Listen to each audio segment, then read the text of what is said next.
King James V is dying of pure humiliation, not from a wound on the battlefield, but because his 18,000-man army just vanished without a fight. This is the Battle of Solway Moss 1542, the clash during the Anglo-Scottish Wars that destroyed a royal dynasty without King Henry VIII even setting foot in Scotland. James watches the cold chamber ceiling, broken by the shameful news. Yet this disaster did not begin in a palace bedchamber. King Henry VIII sits in London, radiating fury over an unforgivable royal insult. For 6 humiliating days in York, the English monarch waited for his Scottish nephew to attend a grand diplomatic summit, only to be publicly snubbed on French orders. English border marshals now prepare their garrisons for punitive retaliation across the frontier. Henry demands total obedience from Edinburgh and refuses to tolerate northern defiance. That imperial rage transforms a royal family feud into impending war. King Henry VIII demands that James quit the Catholic Church and hand over the wealth of Scottish abbeys to the royal treasury. The Tudor monarch insists Scotland abandon its ancient military pact with France to align completely with London. England offers peace only in exchange for total religious obedience and royal submission. But the Scottish court stands firmly with Rome and French gold. Neither king will back down, pushing both nations directly toward open war. Cold rain lashes the stone battlements of Stirling Castle as Scottish prelates pledge massive financial loans to the crown. Cardinal David Beaton urges King James to reject Tudor intimidation and champion Catholic legitimacy throughout the British Isles. Scotland remains fiercely independent, but its treasury is fragile and its nobility grows increasingly resentful of royal taxation. The Anglo-Scottish border remains an unhealed wound, festering with decades of blood.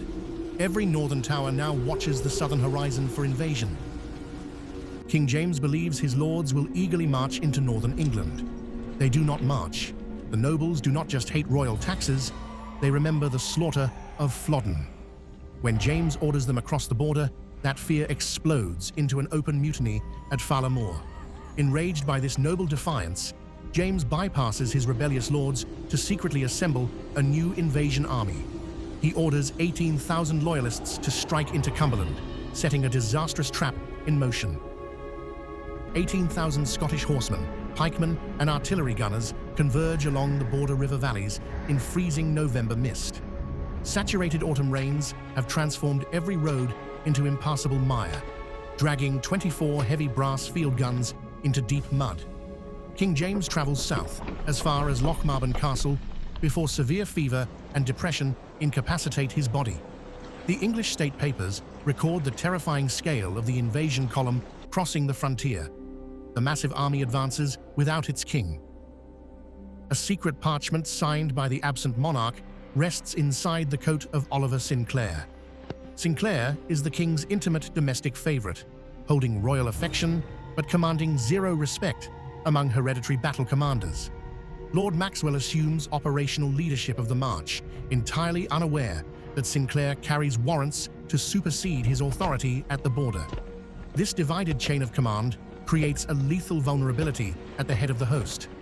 The army marches blind toward an inevitable internal collision. The narrow corridor between the swollen River Esk and Solway Moss forms a lethal geographic trap. Sleet whips across the black peat bog, freezing the breath of 18,000 marching soldiers.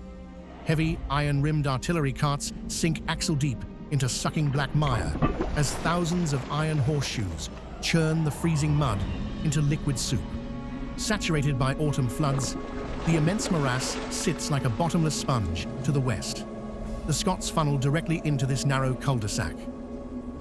6 English marcher standards suddenly crest the frosty ridge of Hopesyke Hill above Arthuret.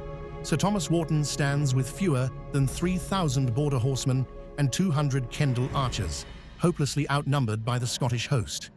His original plan of a defensive delaying action becomes impossible against 18,000 men. Below the ridge, Scottish captains halt in stunned bewilderment, mistaking the heraldic banners for the return of Norfolk's Royal Field Army. Paralyzing hesitation grips the Scottish vanguard. Oliver Sinclair rides to the front of the host and suddenly demands supreme command of the Scottish army. Attendants hoist Sinclair atop crossed pikes to read the royal warrant aloud to the gathered ranks. Hereditary earls and barons shout in furious outrage, drawing steel and refusing to obey a royal favorite. The Scottish chain of command completely disintegrates before a single English arrow flies. Wharton sees the enemy ranks dissolving into mutinous chaos and orders an immediate charge. 300 English lancers crash into the hesitating Scottish front with devastating shock momentum. Panicked Scottish cavalry wheel backward, trampling their own dense pike formations and baggage wagons. The retreat becomes an uncontrollable stampede toward the flooded River Esk, drowning hundreds in the icy current.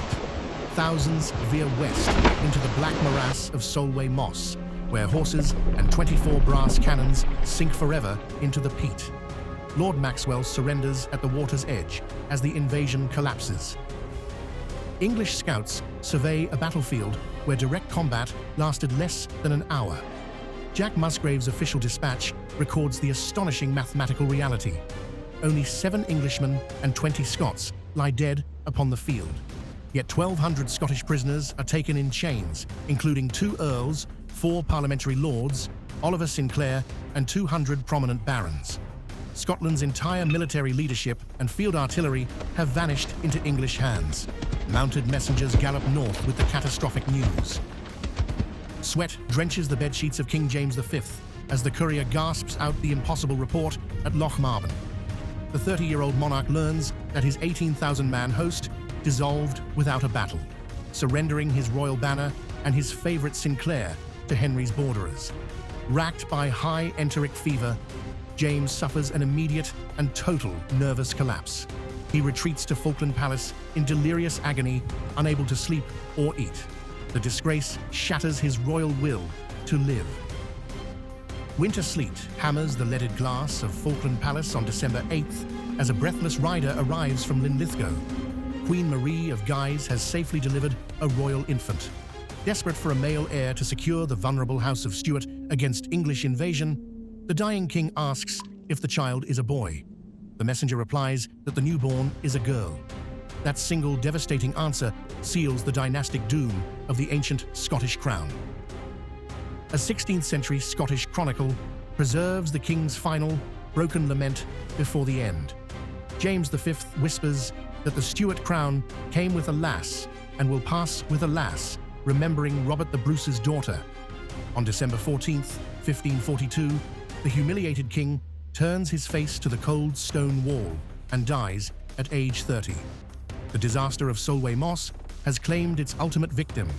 Scotland is left without a sovereign, facing an aggressive Tudor empire. 6 days after her birth, an infant girl becomes Mary, Queen of Scots, inheriting a kingdom teetering on the edge of destruction. Scotland plunges into a divided minority regency while its premier noblemen remain locked in English captivity. The Anglo-Scottish Wars now enter their most dangerous phase as rival factions battle for control of the infant queen's cradle. Cardinal Beaton struggles to maintain Catholic independence against pro-English lords. The Scottish realm stands completely defenseless before London's ambitions. Henry VIII believes the capture of 200 Scottish lords gives him absolute power to subjugate the northern realm. In London, the captive nobles are coerced to become sworn agents known as assured Scots, pledging loyalty to Tudor policy. In July 1543, the Treaty of Greenwich is signed, dictating that young Queen Mary must marry Henry's 5-year-old son, Prince Edward. Henry assumes diplomacy has won the Scottish crown. He underestimates the fury of Scottish nationalism. Why did the Battle of Solway Moss, 1542, a rout that killed only 20 men on the field, trigger the 8-year devastation known as the Rough Wooing? When the Scottish Parliament repudiated the marriage treaty and renewed its alliance with France, Henry VIII unleashed total war across the border. English armies put Edinburgh, Leith, and Holyrood to fire and sword to force the dynastic union. A collision of sheer panic ultimately unleashed 8 years of catastrophic slaughter. The catastrophic rout at the Battle of Solway Moss, 1542, forever altered the balance of the British Isles. Henry's brutal invasion campaign failed to secure the royal marriage, driving the Scottish Regency to smugly young Mary, Queen of Scots, safely to France. Sir Thomas Wharton secured a hereditary peerage for his victory, while King James V was buried beside his royal ancestors in Holyrood. The next collision would come at Pinkie Clough, 1547, where English naval guns and cavalry met massed Scottish pikes. The king, who died of shame, left an infant daughter who outlived the war, leading to the slaughter at Pinkie Clough, 1547. Subscribe to stay with this series. The next engagement is already in production. If you are watching on a television screen, the QR code on screen now will take you directly to the subscribe button on your phone.